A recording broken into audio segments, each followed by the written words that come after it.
Ravi was a boy who lived in a narrow lane of a crowded slum. His house was not made of bricks. It was built from sheets of tin and wood, with a plastic sheet on top to stop the rain from coming in. There were just two small rooms, one where his family cooked and slept, and the other where his mother kept her vegetable cart.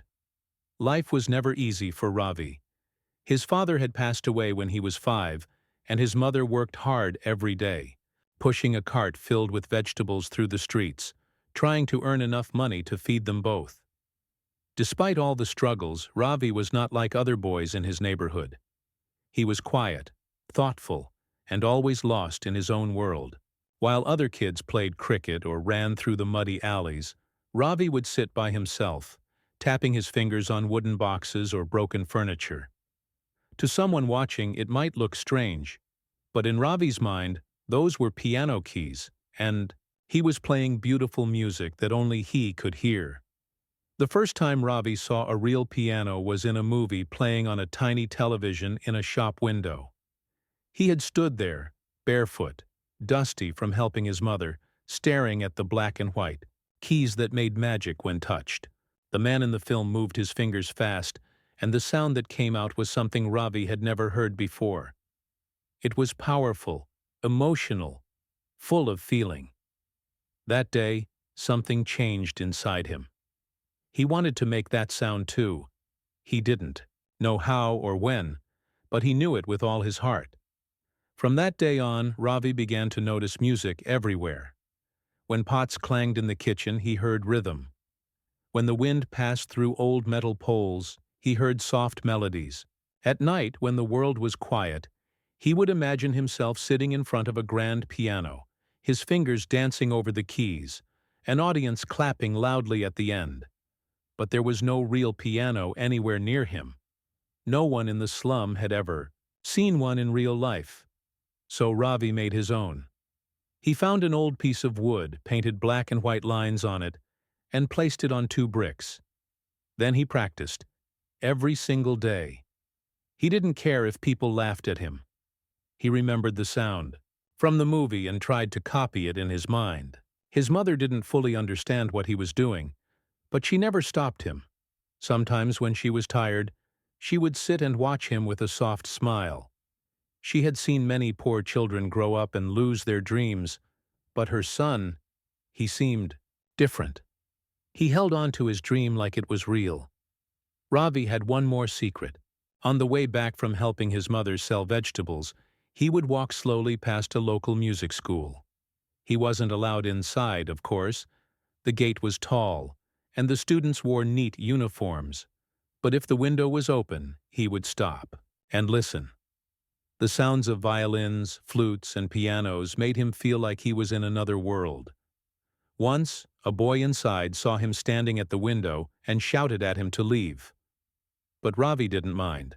Just a few seconds of listening to real instruments filled him with happiness for the entire day. One morning, Ravi heard some boys talking about a grand charity event happening nearby. A rich man who owned factories and large properties was hosting a party for city officials, media people, and business friends. The boys said the man had bought a brand new grand piano from another country, and it had just arrived at his mansion. The news filled Ravi with excitement and nervousness. A real piano, not just a small one, but a grand piano. It was the kind he had seen only in films. He didn't care about the party or the food or the people. He just wanted to see that piano with his own eyes. Even touching it, just once, felt like a dream too big to ever come true. That afternoon, Ravi followed a group of delivery workers who were carrying the large piano into the rich man's house. He stood behind a tree and watched as the instrument was placed in the center of a giant hall. It was huge and shiny, with golden wheels and a polished wooden body. Its cover lifted like wings, and the keys looked clean and untouched. Ravi stood there, frozen, as if time had stopped. He couldn't move. He couldn't breathe. This was the closest he had ever been to his dream. That night, Ravi couldn't sleep. His heart beat fast, and his mind was full of one thought. What If he could go inside and touch the piano just for a moment. He didn't want to damage it or take anything. He just wanted to feel the keys beneath his fingers. But how could he even get in? It was a private event. There would be security, guests, maybe even police. But a small voice inside him kept saying, "Try. Just once. You never know." The next day, the streets near the rich man's mansion were decorated with lights and flowers. Expensive cars lined the roads, and waiters walked around with trays of snacks and drinks. Everyone was dressed in shiny clothes and talked in polished English.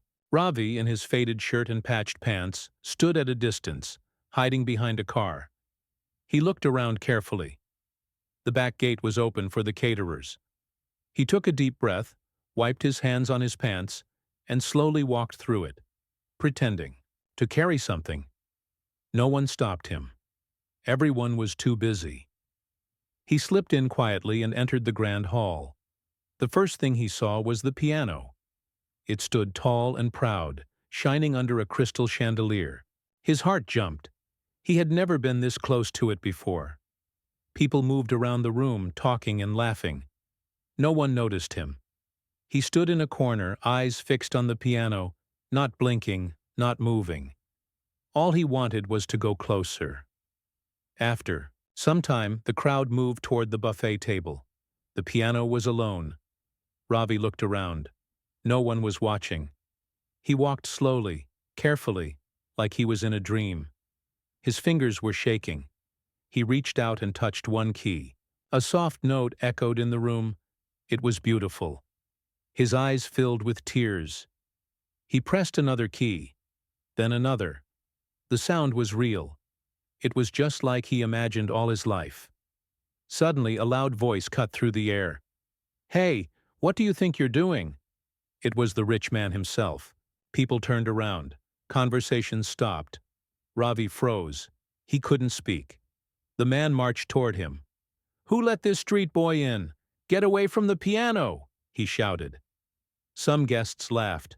A lady covered her mouth and whispered, "These slum kids, they don't know their place."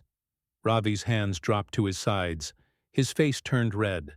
He looked down, feeling shame and fear. One guest said, "Imagine the damage he could have done. That piano costs more than his entire slum." Another added, "This is why they shouldn't be allowed near decent homes." Ravi felt their words, like stones hitting his chest. But then, gathering every bit of courage, he looked up and said, "I'm sorry. I didn't mean to cause trouble. I wanted to play. Just once." The room went silent for a moment. Then laughter broke out. "You? Play this?" someone said. The rich man smirked. "All right then, let's be entertained. Go ahead. Show us what you can do." Ravi looked at the piano, then at the crowd. His hands were shaking again, but this time, not with fear. They were full of energy, ready to express everything he had, stored inside for years. He walked back to the piano and sat down on the bench. The rich man crossed his arms. The guests watched with amused smiles. No one expected anything more than a few random notes, but Ravi closed his eyes. He remembered the tin cans, the painted wood, the music school windows, the movie scene. And then, with a deep breath, he placed his fingers on the keys. What happened next was something no one in that room had expected. The sun was just beginning to set, casting a golden light across the sky, when guests started to arrive at the rich man's mansion. Cars rolled in one after another, their shiny surfaces reflecting the orange glow. Well-dressed people stepped out, laughing and chatting, carrying small gifts or bouquets, ready for a grand evening. It was a big day. The man who owned the mansion, Mr. Kapoor, was one of the most respected businessmen in the city. He had built his name through factories, real estate, and charity. This event was his way of showing kindness to society, but also to impress those with power and money. Inside the mansion, servants moved quickly, setting the tables, adjusting lights, checking the sound system. A soft piece of instrumental music played in the background, coming from hidden speakers. At the center of the large hall stood the beautiful grand piano, rich brown wood with gold trim, its surface polished so well that you could see your face in it. It looked like it belonged in a concert hall, not just a house. The piano was Mr. Kapoor's latest pride. He had imported it from Europe, paying a large sum just to have the best of the best. He didn't know how to play it, but he loved how people looked at it with admiration. To him, it was not just an instrument. It was a symbol of class, wealth, and style. He planned to make it the center of attention during the party. As the guests filled the room, Mr. Kapoor welcomed them with a smile. "Please, enjoy the evening. Music, food, everything is yours tonight," he said. Everyone clapped, politely. The crowd was full of important people: government officers, actors, media reporters, school principals, and business partners. They moved around, holding glasses of juice or wine, tasting starters from silver trays, and praising the decoration.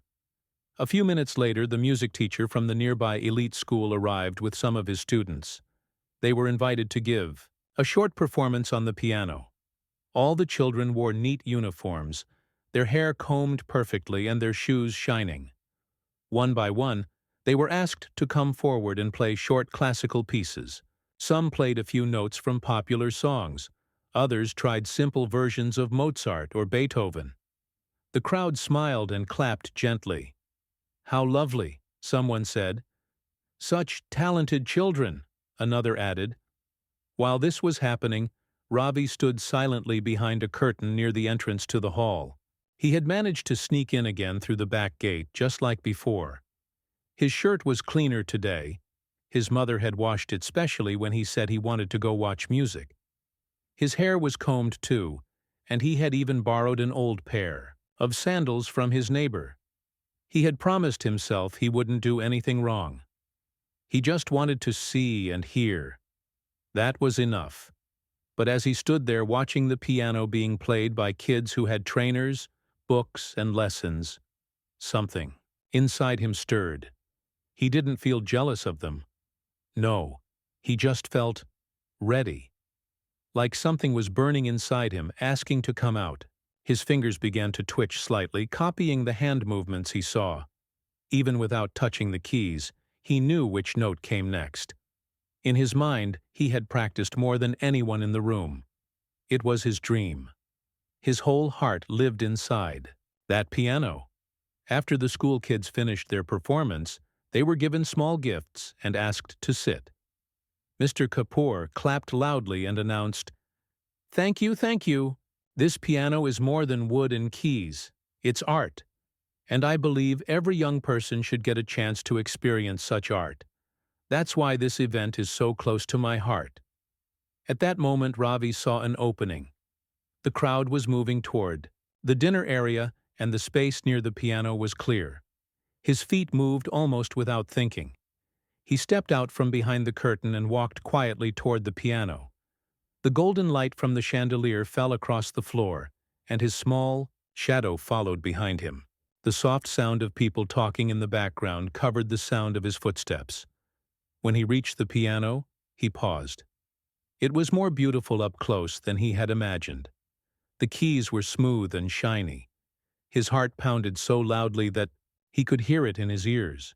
Slowly, carefully, he lifted his hand and touched a single key. A soft note came out, gentle and sweet. Then he touched another. The sound was like a whisper, almost like the piano itself was welcoming him. Just then, a loud voice echoed through the hall. "What are you doing there?" It was Mr. Kapoor. The talking stopped. Heads turned. Ravi froze, his hand still on the keys.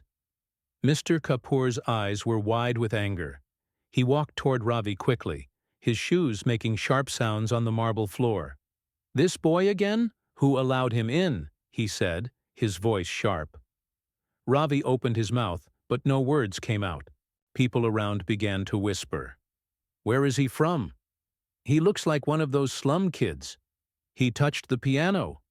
Is he a thief? What if he broke something?" Ravi stepped back. He felt as if the ground was disappearing beneath him. The shame hit him like a wave.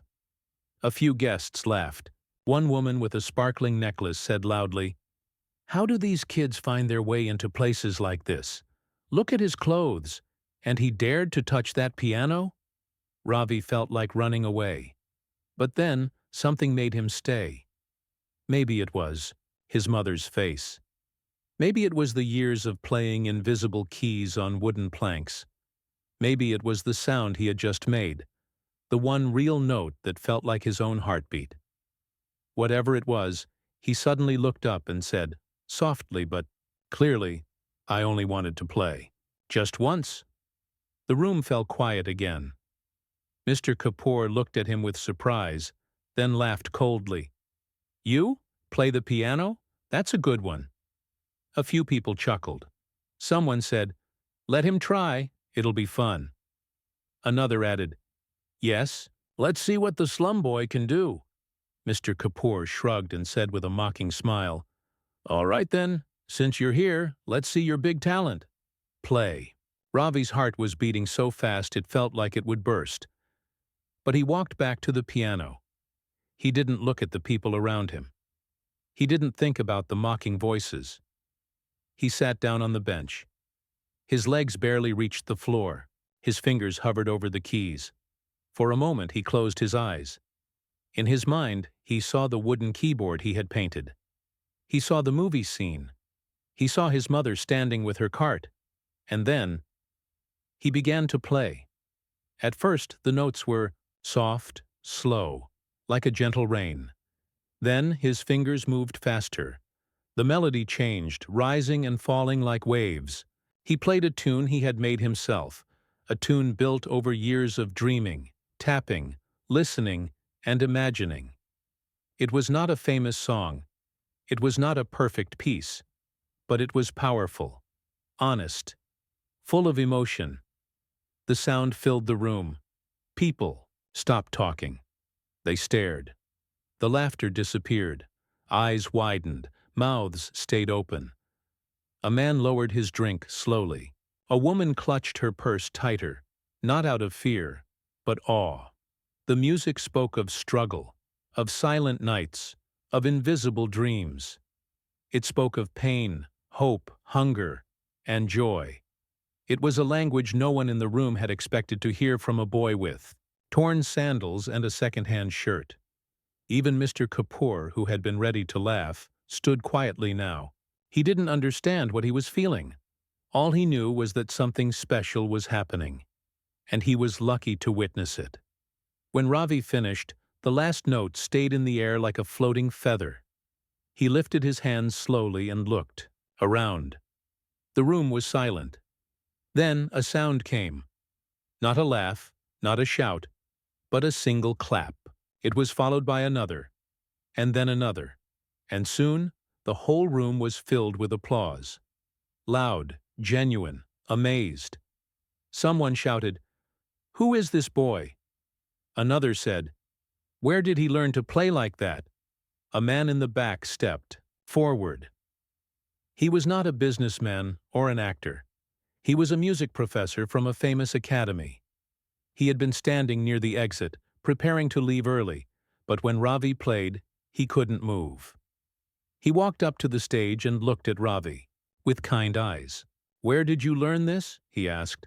Ravi, still shaking a little, said quietly, "In my head." The professor smiled. "This is raw talent. I've taught music for 30 years. I know genius when I hear it, and tonight, we all heard it." The sound of the claps still echoed in Ravi's ears long after they had stopped. For the first time in his life, people had clapped for him. Not just any people, but rich, educated, important people. Some of them had laughed at him just minutes before, but now they were clapping, and their faces had completely changed. There was no more mockery in their eyes.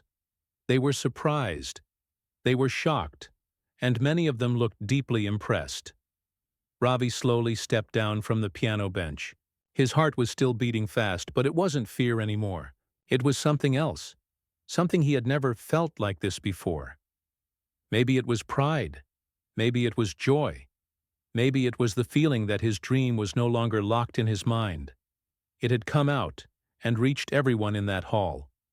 The man who had walked up to him, the music professor, put a hand on his shoulder and smiled. "You are special," he said. "Where do you live, Beta?" Ravi hesitated. He didn't want to say the slum, but he also didn't want to lie. So he simply said, "In a small area near the railway line." The professor nodded. "And who taught you music?" Ravi looked down at his hands and answered, "No one. I listened. I imagined. I practiced on wood. I copied what I heard." The professor looked amazed. "You mean you never had a real piano to learn on?" Ravi shook his head. "Only this is the second time I've touched a real one." The professor turned to the crowd and said in a louder voice, "Ladies and gentlemen, what we saw today was not just talent. It was a miracle. This child has learned what some students take 10 years to understand. And he did it without lessons, books, or even an instrument." The guests nodded, still stunned. Mr. Kapoor stood silently, no longer looking annoyed. In fact, he looked almost embarrassed for shouting at Ravi earlier. He cleared his throat and walked forward. "That was unexpected," he said, trying to sound casual. "Boy, what's your name?" "Ravi," he said softly. "Well, Ravi," Mr. Kapoor said, trying to smile, "you have certainly given us a surprise this evening." One of the media reporters came forward holding a camera. "Sir, may I take a picture of you with him?" she asked. Mr. Kapoor looked unsure, but then quickly realized this could be good for his image. So he smiled and said, "Of course. Ravi, come stand here." The flash went off. Then another photographer asked for one. Then a third. Suddenly, Ravi was the center of attention. People came up to him with smiles, shaking his hand, asking him questions. One woman even gave him a chocolate from her handbag, saying, "For your amazing performance." Ravi couldn't believe it. He had spent his whole life being ignored, avoided, sometimes insulted. Now people were looking at him with respect. He felt like crying, but he held it in. His mother always said, "Strong. People cry in private." A few minutes later, the music professor handed him a card. "This is my number," he said. "I teach at the City Music Conservatory. It's the best in the region. If you come tomorrow morning, I'll talk to the director. I want them to hear you too. You deserve a real chance." Ravi looked at the card like it was gold. He had never owned a visiting card before. He took it with both hands and nodded. But then reality began to return. Ravi remembered that he still had to walk all the way home, that his mother was probably wondering where he was, that they had no money for a fancy music school. He thanked. The professor bowed slightly like he had seen the school kids do, and quietly walked out through the back gate the same way he had entered.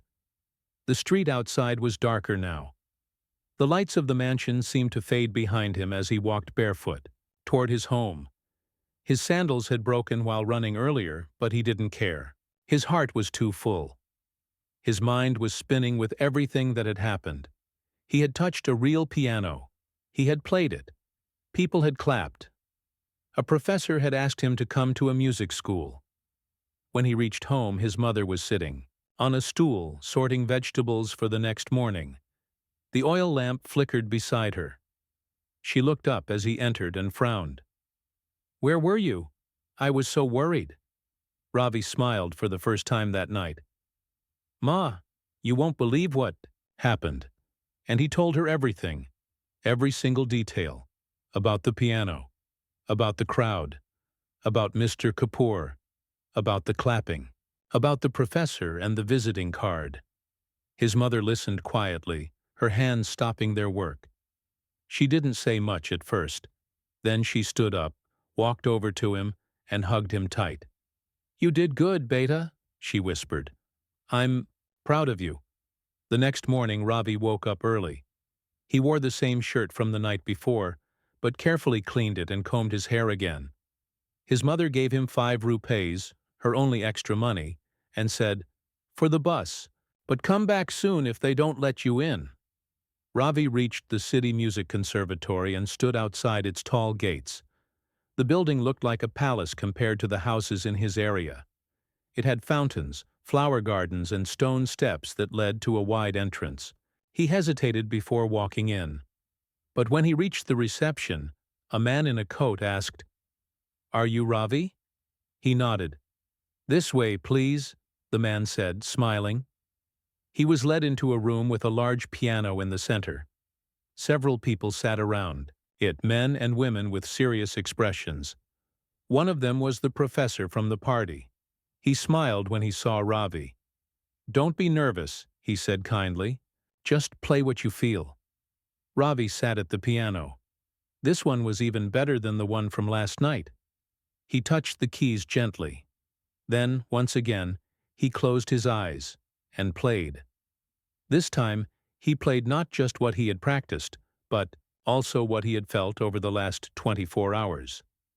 The music came out naturally, like it had been waiting inside him for years.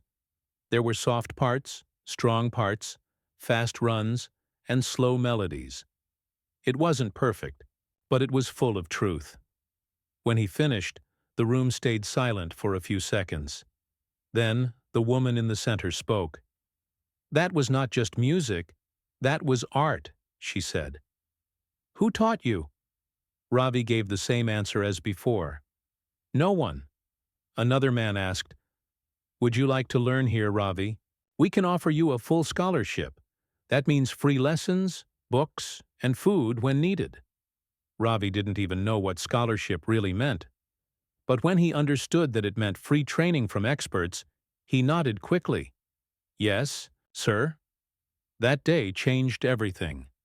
Ravi began attending the conservatory. At first he felt out of place.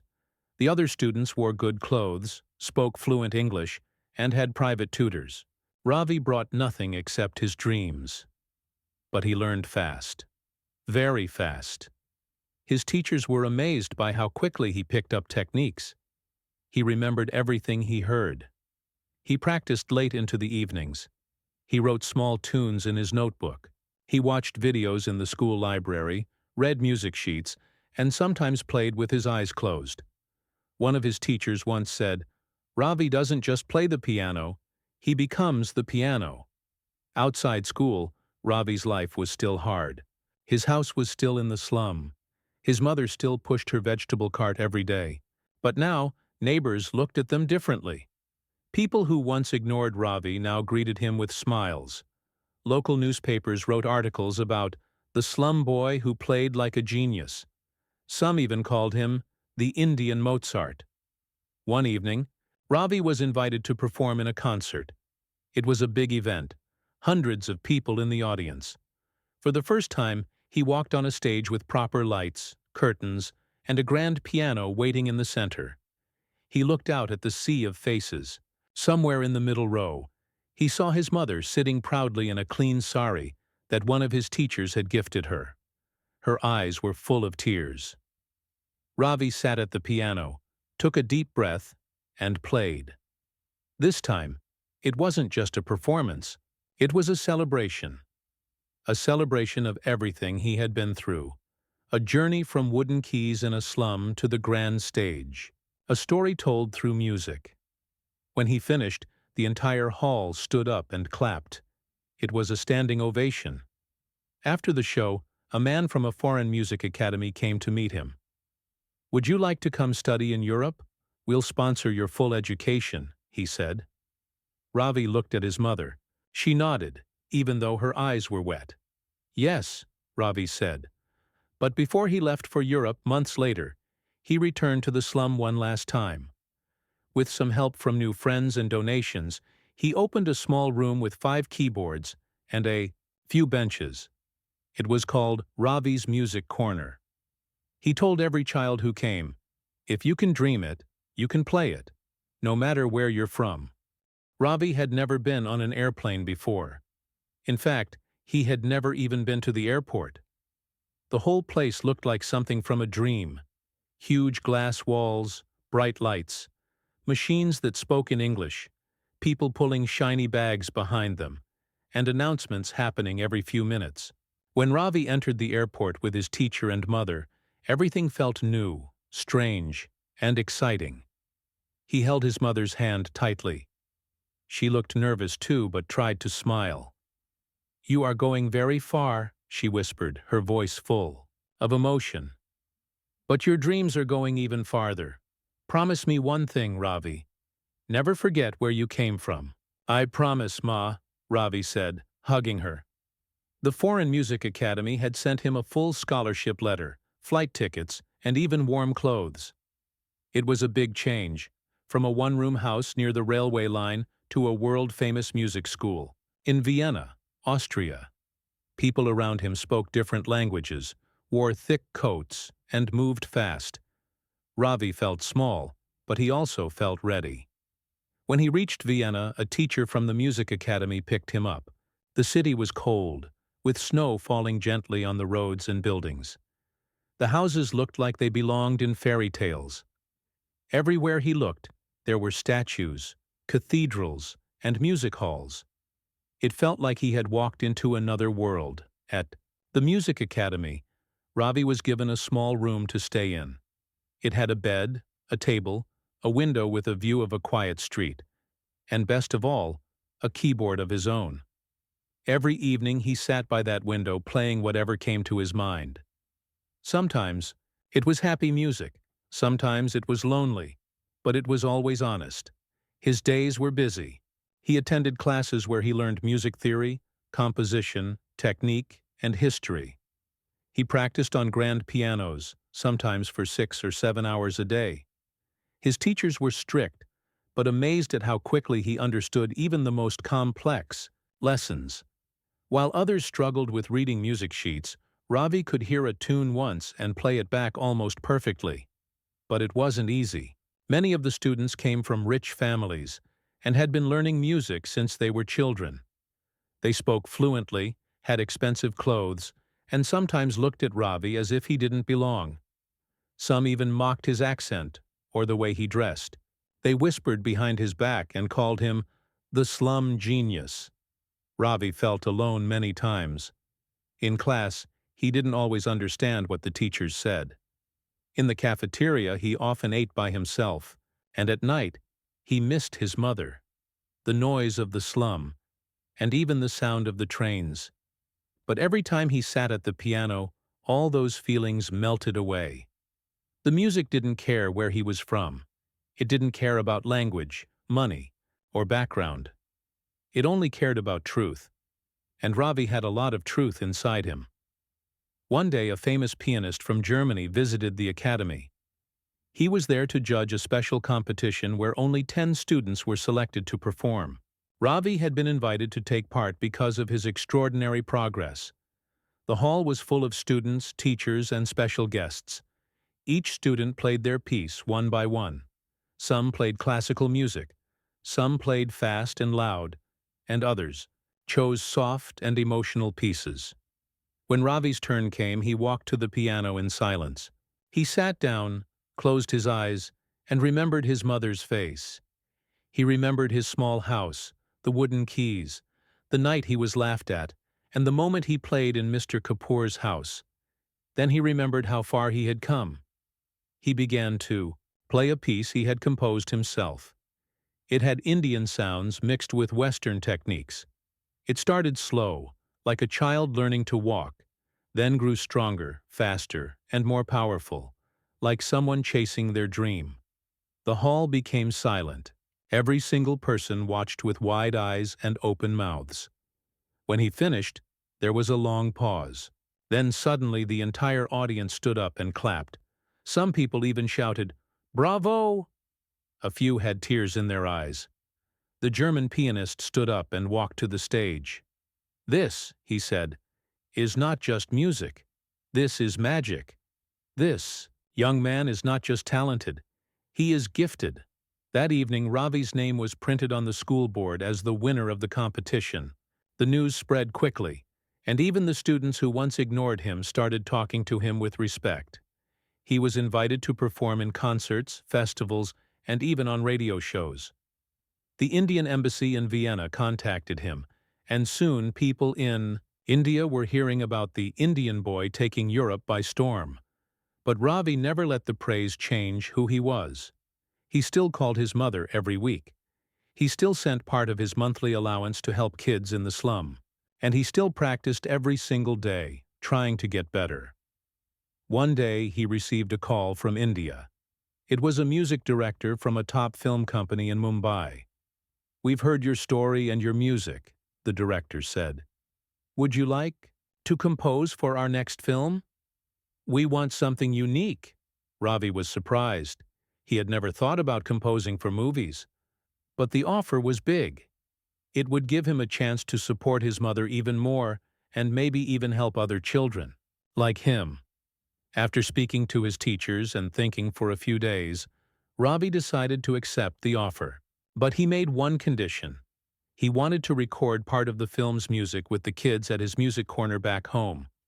When he returned to India after 2 years, everything felt different.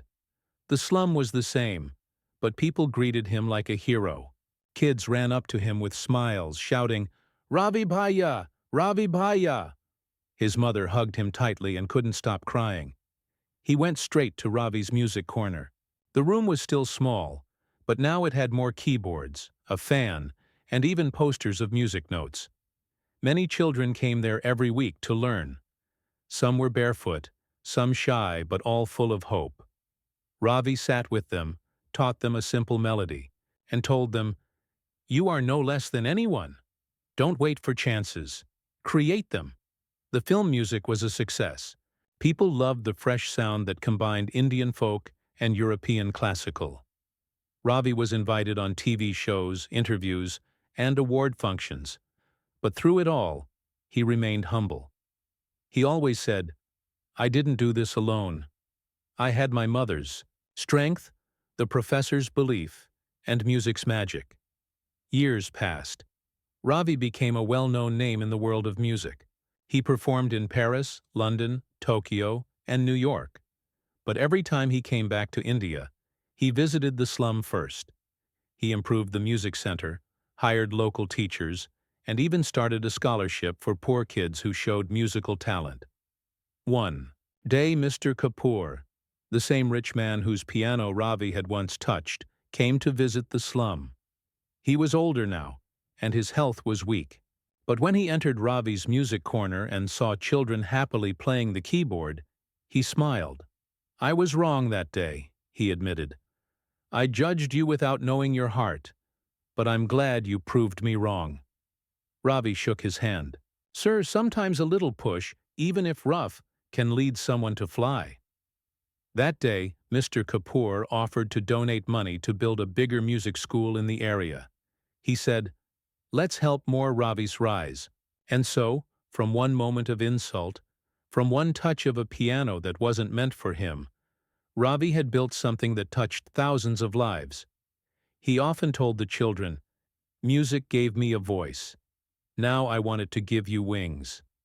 And as the sun set over the slum, the sound of piano notes mixed with laughter filled the air, rising above the roofs, beyond the noise, into the sky where dreams belong. Ravi was no longer just a name from a slum. He had become a symbol of hope, a story that parents told their children when they wanted them to believe in themselves. But Ravi didn't let any of that get to his head. He knew the real value of success was not in applause or awards. It was in how many lives you could change with it. After the release of his first film music, Ravi got more offers from big movie producers and music companies. But he didn't accept every offer. He chose only those projects where he could bring something new, something honest. He often mixed Indian classical, slum street music, and Western piano techniques in his tunes. This gave his music a unique identity, and soon people in both India and Europe waited for his new compositions. But Ravi had a bigger dream. He wanted to build a full music school in the heart of his old slum. Not just a corner with a few keyboards, but a proper building with instruments, classrooms, teachers, and space for children to dream. He remembered how he had once stood outside Mr. Kapoor's house, staring at the piano with longing. He wanted no other child to feel like music was only for the rich. He wanted to prove that talent lived everywhere, even in broken houses and dusty lanes. He started planning the school.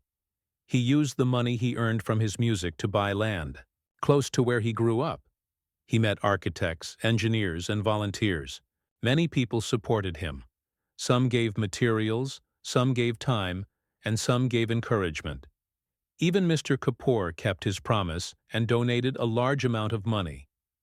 Ravi named the project Swar Sapna School of Music, which meant Dream of Melody. Construction began. Children would gather around the site every evening, watching workers lay bricks, paint walls, and lift instruments into rooms. It took almost a year, but when the building was ready, it looked nothing like the surroundings. It had glass windows, bright lights, music notes painted on the walls, and the soft sound of piano and harmonium coming from every corner. At the opening ceremony, hundreds of people gathered. Local politicians came, news channels covered it, and even international journalists flew in to witness the event. But Ravi was most proud when he saw his mother standing near the entrance, wearing a new sari, her eyes filled with tears. He walked up to her and touched her feet. "This is your blessing, Ma," he said softly. The school offered free classes to underprivileged children. They could learn piano, tabla, harmonium, violin, vocals, and even music production. Ravi hired trained teachers but also taught whenever he had time. He didn't care about titles. He still sat on the floor with little kids, helping them place their fingers on the keys, just like Professor Fernandez had once done for him. The school also held music competitions, stage performances, and exchange programs. Slowly, children from other cities started applying. Ravi arranged hostels for them, and the school grew into something far beyond what anyone had imagined. But Ravi's life was not only about music and success. As the years passed, he began to feel a longing for something more personal: family, connection, a peaceful home life. One day, while attending a music seminar in Delhi, he met a young woman named Aditi. She was a music therapist who worked with children who had lost their ability to speak due to trauma. She used music to help them express emotions without words. Ravi was deeply moved by her work. They started talking after the seminar. One meeting became two, then many. Aditi was simple, kind, and full of life. She didn't care about Ravi's fame. She cared about his heart. Over time, they fell in love. After 2 years of knowing each other, they decided to get married in a quiet ceremony inside the Swar Sapna Music School, with slum children singing at their wedding. Together, Ravi and Aditi became a powerful team. She added therapy and emotional healing to the school's curriculum.